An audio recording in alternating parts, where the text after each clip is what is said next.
என்னைப் போல சமூகத்தால் ஒதுக்கப்பட்ட சண்டாளர்களுக்கும் அண்ணாமலையான் அருள் கிடைக்க, அண்ணாமலையானை கண்கொள்ளாத அவன் பேரழகை பேரருளை கண்டு ரசிக்கிறதுக்கு இவருடைய போட்டோஸ் வீடியோஸ் எல்லாம் அவ்வளவு உதவியா இருக்கு. எப்பவுமே நினைச்சுப்பேன், அண்ணாமலையானே என்போலும் தீனரை இன்புறக் காத்து நீ எந்நாளும் வாழ்ந்தருள் அருணாச்சலா. சமூகத்தாலே ஒதுக்கப்பட்ட செண்டாளர்கள்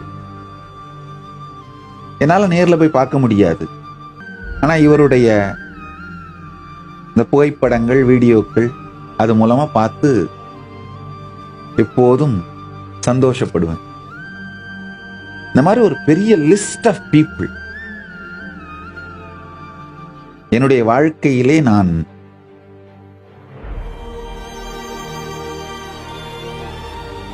நன்றி கடன் பட்டதாக உணர்கின்றேன்.